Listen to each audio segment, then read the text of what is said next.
Well, thanks for joining me, Doug. I have Doug Reynolds on the call right now. Hey man, how you doing, Mark? Hey, doing good. So Doug is the CEO and founder of Low-Carb USA, and I love what you're doing here in San Diego and across the country and throughout the world, actually, as far as uniting the low-carb community and really bringing the standards for medical practice to the next level when it comes to dietary recommendations. So, I'll let you talk more about that and about what the mission is for Low-Carb USA. But I met you here in San Diego, and with Jeff, who's one of the personal trainers here, at our gym, at our facility, where I see some clients. This is where we have some of the monthly meetings where we host the Low Carb USA community here. And so that's how I got to know you and thought that you would be able to share some good insights with everyone today. So yeah, Right, thank you. yeah. So go ahead and just share your story, your background, and what got you into pursuing the Low Carb USA. And Okay, I mean, it's a big story. I try and make it concise, but basically, I was a relatively good athlete, not competitive, but was used to run pretty well, ultra distance type races, and thought I was bulletproof and could eat anything I wanted and whatever. And I obviously ate as many carbs as I could and many sugar, anything with sugar and whatever. And because that was what I had been taught that I was supposed to eat in order to fuel my running escapades. And I found after a while that as I started to get older, that I was slowly starting to put on some weight and I wasn't able to run. And as I got heavier, my knees got really sore, and I was really starting to hate life. And I got introduced to the concept right at that point, when I just stood on the scale and saw that I was 35 pounds over what I used to consider my fighting weight before. And it introduced the concept of ketones as an alternative source of fuel to glucose. And I didn't even know what a ketone was at that stage. But it kind of hit just at the right time, as I said. And so I did a bunch of research and discovered that this was the missing link. This is what even back when I was running in my early 30s and thought I was doing really well, I still used to struggle. Just before a race, I would go on this carb loading regime for 3 days before the race and basically poison myself with carbohydrates. And I always used to feel terrible on the day of the race, having prepared exceptionally well for it, never having a good race because I always ate too many carbohydrates the day before or the few days before. And so I stood on the starting line feeling terrible.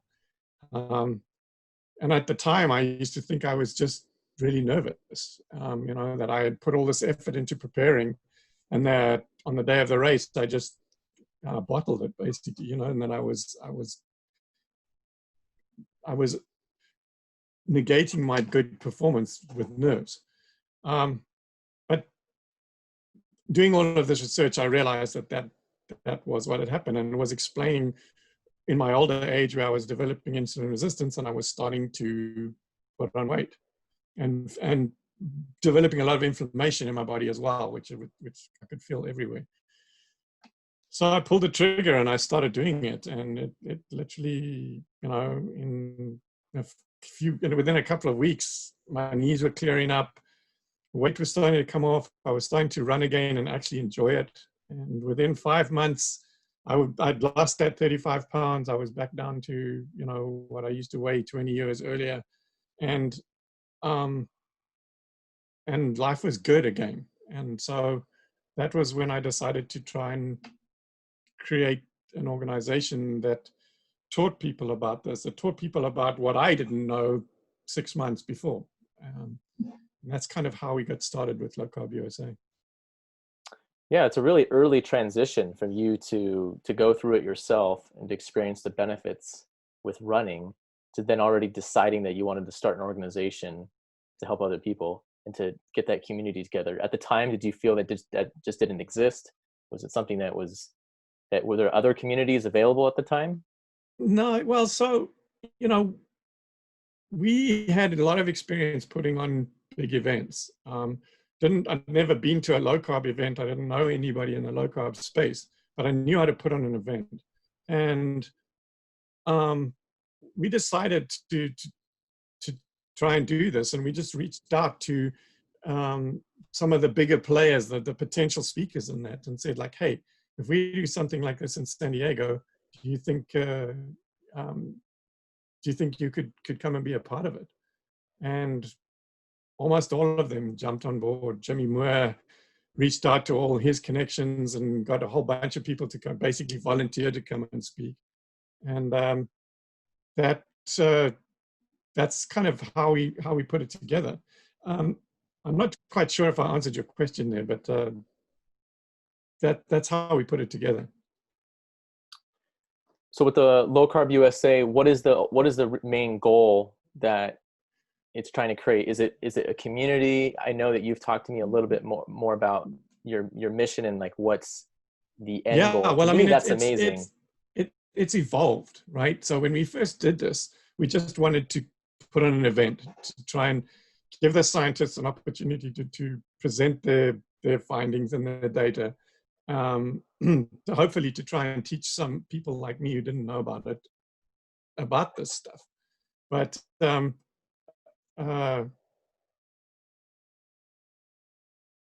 hey, where was I? Can't remember where I was going with this. Yeah, just discussing the mission. Oh, right, yeah. So so that was the initial goal, was just to put on an event. And then at the event, everyone was saying, so when's next year's event? And we hadn't even thought about that. And so I actually stayed up through the night on a Saturday night, creating a event page for next year's event to allow people on the Sunday at the event to buy tickets, like cheap tickets for the following year. And so that kind of got the whole thing going of doing multiple events.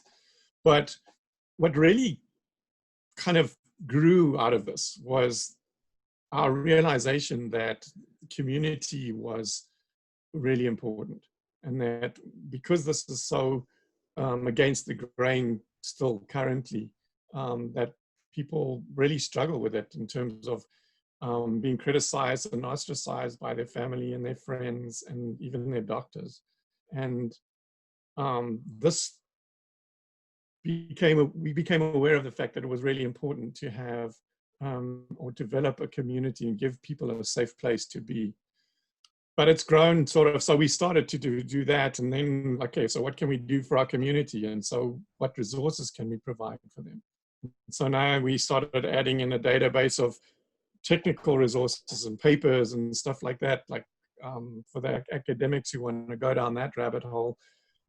We got to provide a database in place for practitioners and dietitians and doctors who were open to this conversation. So somebody who was trying this where their own doctor was telling them to stop immediately or you're going to die, they could go and look up in the database and try and find a doctor who would support them in doing this. And then we created a set of clinical guidelines, which we published last year in May. And that's now specifically for doctors who are looking to implement this as a therapeutic intervention in their practice. Now, if they were on the fence before, or they were afraid to try and take this to their patients before, now there's a set of guidelines that they can follow in order to provide this option, at least, to their patients who have all these different chronic diseases. So yeah, I mean, it's grown massively out of that. And I'm even working currently, like literally before this call, I'm busy working on the bylaws for a non-profit that we are starting to create, or about to incorporate, to provide an association or society for low-carb practitioners, to provide an umbrella organization for everybody to be a part of, so that we can all start supporting each other and we can speak with one voice against the US dietary guidelines, that we can develop conversations within that community that eventually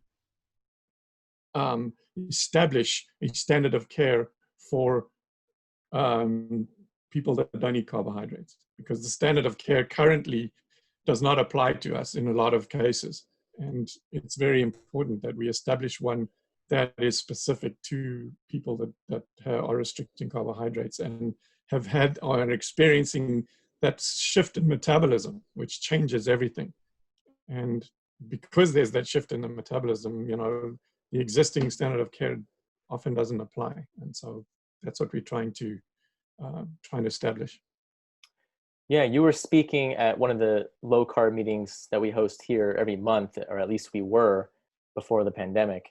And you were talking about the guidelines, and that was something that stood out to me, because the low carb and keto lifestyle and those recommendations, they get a lot of heat. They get a lot of criticism for not following standard medical practice guidelines. So for you to come out with something, or the organization to come out with something that is a set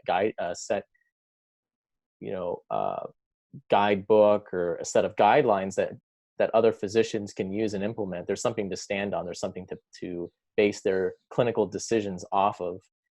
And I know something that I wanted to get into, with you, is that you talk to so many people, so many people in this community. So you must have heard so many great stories of people benefiting from going this route. So are there any stories that stand out to you that you remember or recall from other physicians or doctors telling you this? There are just so many. I don't even really know where to start. But I feel since this whole summit of yours is focused around pain management and stuff, it's maybe worthwhile just focusing on a few of those, because there are some incredible stories of people very often completely eliminating immense chronic pain to the extent where they were literally on the verge of committing suicide. That's how bad it was. And one guy in particular is an Army veteran, and his name Ben Davis. I did a whole series of interviews with him, but he had like 4 or 5 different deployments or whatever, and he was really beaten up by the time he tried to get back into civilian life. And he was very, very or struggling immensely with chronic pain, and got really depressed, put on massive amount of weight. He was so big at one stage, he said he couldn't even bend down and he couldn't tie his shoelaces, and was being offered drugs by the VA to try and deal with this, as a lot of his friends had been or were being. But so many of them were committing suicide. And he, in spite of not taking them, often contemplated it, but didn't ever go there. But really wanted to avoid taking the drugs, because sometimes that takes away even your decision-making power about taking that final step, right? And he discovered the concepts of the keto diet, and he started doing it, and he's pain-free now. And he's lost about 120 pounds or something. And in order to try and it helped him a whole lot with his PTSD. And he's been trying to make other veterans aware of this possibility that you don't have to be like this. And he started, I never thought he would finish it, but he started with the idea of trying to do an ultra marathon once a month for 12 months, every month. And he started out, and I did an interview with him, the first time, and I did one after his first one, and I did one after his second one. 12 months later, I was doing one after his 12th one. And he literally ran an ultra marathon every month for a year. And his whole idea was to try to raise awareness of the fact that there's another way to deal with this pain for veterans that that he had discovered. Just the most phenomenal guy, and the most phenomenal story. So that was the one guy. There was a guy that got hit by a truck or something it was the car broke or something, and literally, I don't know, broke almost in his body or something, in incredible amount of pain all the time. Same thing, found this diet. For him, it hasn't cleared up completely, but his pain is now manageable, and it's at a stage where he can actually function normally. Whereas before, he literally was in so much pain he couldn't function at all. So yeah, that's pretty intense. And you know, there's more and more stories coming out of people with arthritis that where their arthritis is either improved immensely, you know, in most cases it's literally cleared up, it's gone away, the pain's gone. My knees, I'm an example. I mean, when I started this on the keto diet, my knees were so sore that I was hating running, but I was still trying to do it because I was putting on this weight, and I thought I was being lazy, and that was why I was putting on the weight, and my knees were sore because I was overweight and blah, blah. You know, 2 weeks after I started this, my knees, I kind of sat there the one day and said, shit, my knees aren't even sore anymore. What's up with that? And I've never had sore knees again. So I think it's something that's very important for the kinds of people that you're dealing with when you're talking about pain management, and that they very carefully consider what they're eating as well, because between carbohydrates and polyunsaturated fats and stuff, the PUFAs as they call them, which also have shown to be very inflammatory. You take those two things out of the diet, and suddenly an immense amount of chronic pain doesn't exist anymore. And that's really powerful, I think. You know, there's a guy, and I think you probably plan to interview him as well, but he comes from a he's a physician, comes from a pain management background, and he'd been trying to deal with this chronic pain for years and years and years with drugs and other things. And when he discovered diet, that's all he does now. That's how he treats his patients. And all the other effects of them, because a lot of them had diet and stuff like that as well, and found that, their diabetes went away, cardiovascular disease got better, hypertension cleared up completely, their blood pressure was normalized. He had to take them off their blood pressure meds. All these side effects of him trying to manage their pain with the diet. So he's got a clinic with like literally 60,000 like online people that he treats and advises, and just a phenomenal guy. And all started by discovering that by changing what you eat, you can actually often very successfully treat your pain that you are struggling with as well. There's a saying in medicine, when you go to a continuing education course and you learn a new technique, you say, if you have a hammer, everything's a nail. It's like whatever tool you have, you want to use that tool. So if you're a surgeon, you would usually recommend surgery if it's appropriate, but you're going to tend to lean that way because that's your area of specialty.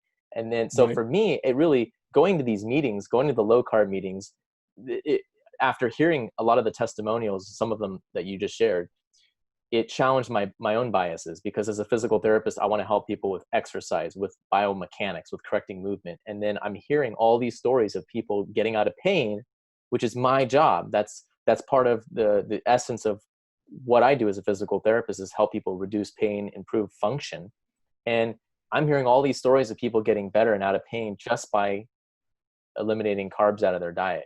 When they're able to go on a more low carb diet plan, at least for these people, it helped them. Maybe for some it doesn't, but for these people who were sharing these stories, it was absolutely helping them get out of pain, and they weren't doing anything else. And so they're attributing these benefits to the diet, And I found that incredible. I found that, so I did more research, and that's why I've been connecting with more people in this community. So, I appreciate you putting the community together and then bringing in such great speakers and such experienced professionals to be able to share this information, because it's really important to get the message out there about reducing inflammation. Yeah, I mean, it has been, it's like, that's not why I got into it, but when all these things that he discovered that as I keep calling them side effects, but all these other things that it addresses, and it just makes you realize that we've been eating this crap for so long that it affects everything, every single chronic condition, pretty much that you can name, will respond either totally or to some extent by changing what you eat. It's literally that powerful, and so much so that it's like it's too good to be true. Nobody, and that's the thing. Every you have a conversation, no matter what condition somebody brings up, you say, "Oh yeah, you should cut carbs." Stop eating polyunsaturated fats and cut carbs. Eat some more healthy fats, and you probably find it'll help. And like they think that's like bullshit. Like every single thing that we tell you about, you give us the same sort of solution. Stop eating carbs. But unfortunately, that is the case. That since this diet was thrust upon us back in 1977, and since then, it's led to this chronic escalation of all of these different conditions, and they all have the same underlying cause. And it's quite astounding, actually. Can you speak a little bit more to that? That's interesting. You went back into the history of keto or of a low carb diet. How did it begin, really? Is this, I know some people who aren't familiar with it might think it might be like Atkins. How does it, where does this sort of idea begin? Yeah, so I mean, Atkins kind of got it way back. One of the problems with him was that he didn't have any scientific data to back up what he was saying. He just believed it. He was a doctor, didn't have any clinical research or anything that showed it. He just believed it. He implemented it in his practice, and he saw this incredible response from the people that did try it. And so he was one of the early adopters of it. But there's a lot of others that believed it from way back then, that just they would have their own little following of people that did it, but everybody else sort of labeled them as a quack. But it actually goes back way further, but I don't even want to go there right now. We don't have the time. But Ancel Keys, a lot of people know about this 6-country study that he did that was actually a 22-country study. And he wanted to show that an increase in eating saturated fat led to a huge increase in risk for cardiovascular disease, for heart attacks. But the 22 countries were like a scatter plot. And so he took the 6 countries that fitted on his exponential curve that he drew, and then he just eliminated the rest of them from the study.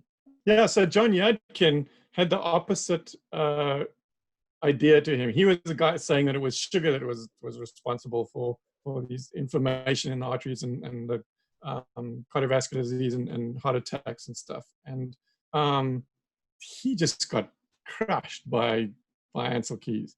And so Ancel Keys prevailed in terms of his hypothesis.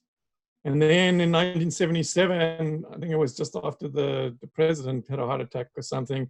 And so everybody was up in arms, and why is this heart attack so prevalent now in the country?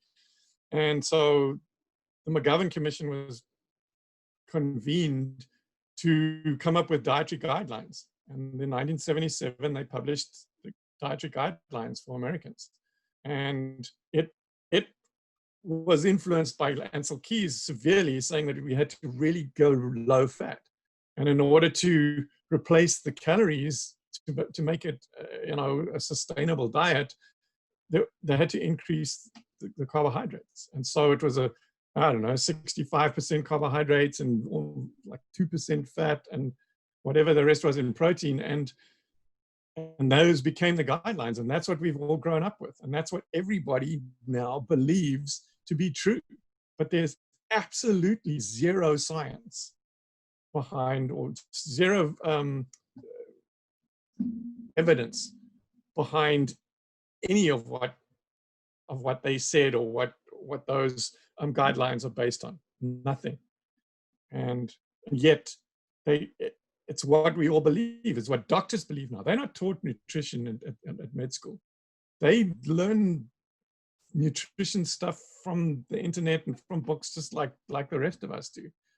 But then they're the authorities. So people ask them, what do I need to eat? And they sprout the same stuff. And it's garbage. And it's that's really why we established this thing, is that we need for people and doctors' advice and dietary guidelines advice and all of that stuff to be based on evidence, not on somebody's opinion. And so that's what we're striving for now, because you can look at it's still associational, but if you look at the curve from 1977 when these guidelines were introduced, the incidence of cardiovascular disease and diabetes and obesity, if you just look at those three, just the exponential curve is almost like a vertical climb now. It's just incredible. And yeah, it's associational. There's no clinical double-blinded trial that shows that's the case. But if you look at it, it definitely warrants further scrutiny. And then you look at all the people that are reversing and going back to what grandma, just eat real food. That's all we're saying, right? And just cut all the box stuff, all the sugar, cut all of that stuff out. Just eat real food. Go back to what grandma used to feed you. And all the people that are doing that are reversing their diabetes, and the obesity is coming back, and cardiovascular disease is stabilizing. Improvements in Alzheimer's. PCOS is clearing up. Polycystic ovarian syndrome, which is fertility problems. Suddenly, women who never could are suddenly getting pregnant. All of those conditions that we know basically exist due to excessive chronic carbohydrate consumption are clearing up for the people that are trying it.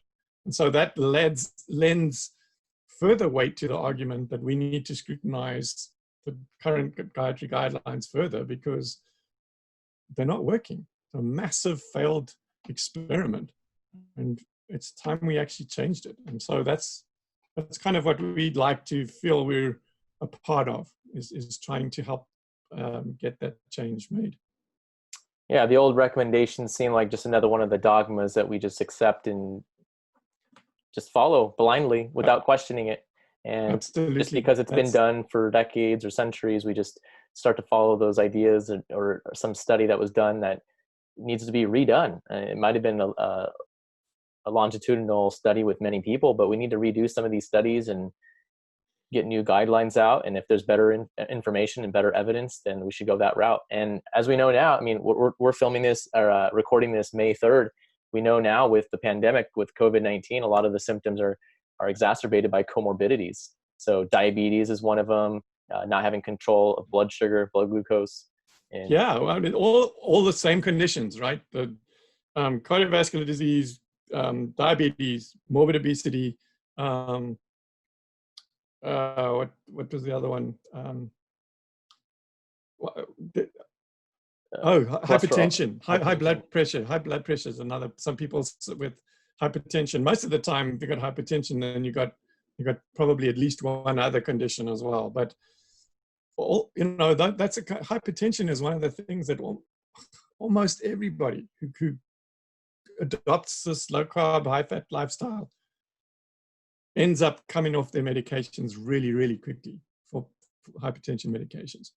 And it's important that they find a doctor that's open to this conversation to help them or help them deprescribe those medications, you know, because it can be dangerous if they try and do it themselves or they don't know what they're doing. But be aware that if you decide you want to do this and you're on medications, any medications for any kind of chronic disease, you have to be really careful, because now all your conditions start improving and you're still taking this medication, and it's actually really dangerous if you keep taking it at those levels.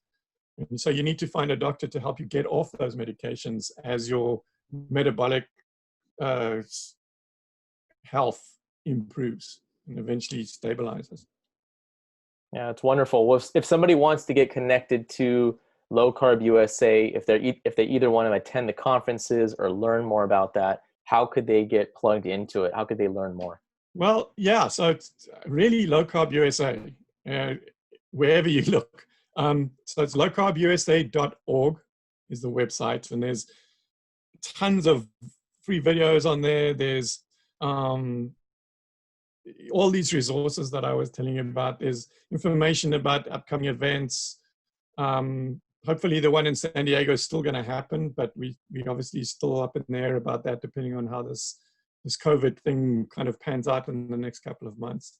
But it's like a one-stop shop. There's everything you need right there. A podcast that we started, we've just actually, we are recording this now tomorrow morning. Our 37th episode is going to go live. YouTube, Low Carb USA.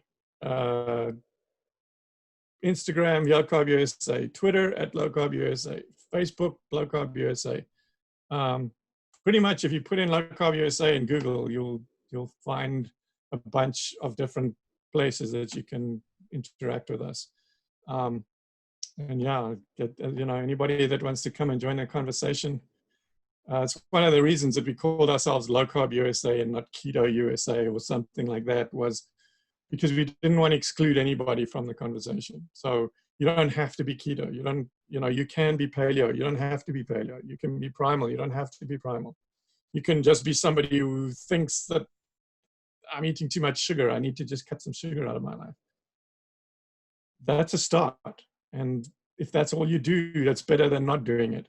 So come and join the conversations. Maybe you learn more. Maybe you become motivated to take it another step further in terms of how strict you are about what you eat or don't eat. But if you want to eliminate carbohydrates, sugar from your life in any way, then you need to come and join the conversation. And that's kind of where we are. We want to embrace everyone and not alienate anyone. And do you have a Facebook group as well? We have a private Facebook group that is Low Carb USA community, but it's only there so that we can moderate the trolls. And I have to admit that there's only been a handful that we've had to block since we started it. I thought I was going to be like every day getting on there and blocking people, but it actually hasn't been like that. And really, it's not even people talking trash about low carb. It's actually people getting in there and spamming with all their like adverts of whatever it is that they're selling. And those are the only people that I've blocked up till now. I haven't had to block anybody for talking trash. So and some people do say things now and again that we don't totally agree with. But as long as they are respectful and they don't talk, like they don't call names and insult people, and especially since we focus on evidence, they need to back up what they're saying with evidence. They can't just make a blanket statement like, oh, low carb doesn't work. Okay, if that's your opinion, show us some clinical trial that shows that, and we'll look at it and we'll talk about it. But don't come in here and make blanket statements without any evidence behind it, and especially don't be disrespectful of other people. And as long as you can follow those two rules, like you can disagree, In fact, Adele Height did a talk at our event in Boca, and one of her points in her talk was that we won't always agree, and that consensus can even be that we agree to disagree. So we don't always agree on everything, but we can agree to be respectful of everybody. And if we can do that, then I think we can all learn something. Yeah, it's a good lesson to learn for not only just discussions about eating habits and low carb, for all sorts of topics too. It's a good principle to follow, to have respect when you're communicating. And like you said, that's something that I've noticed at your events, is that you've always said that, hey, we're not trying to force our belief on you. We're not trying to force you to change your mind. All we're doing right now is we're presenting evidence, sharing stories, and right. we're having, and like you said, we're creating a discussion. And if you want to have that conversation, then feel free. Come and join us. Yeah, exactly. Well, I always ask all the speakers to share a free gift if they have anything, or if there's like a next step that you want somebody to take. Feel free to share that with everybody. Well, normally what I do is offer free tickets to, like a pair of free tickets to our next event. Like I said, San Diego is kind of up in the air, but the tickets would be available to anybody. So what I would like to suggest is that maybe you find a way. Maybe you can get me to choose a number or something once you've aired this thing and you've got all the people that have signed up, and get a lucky winner or something to win a pair of tickets to not our next event, but any next live event. So even if it's in 3 years' time, as long as they just say, hey, yeah, I won this ticket, we would honor that. So I'm happy to make that available if that's something that would work for you. Yeah, we should be able to do that. That sounds like we'll have a raffle, like a drawing, and there'll be two lucky winners to a live event. I like it. That's a good idea. Well, Doug, thank you for the time today. I appreciate it. Appreciate what you're doing as well. Thanks so much, Mark. It was a pleasure. All right. Have a good day. See ya. Thank you. Okay, bye.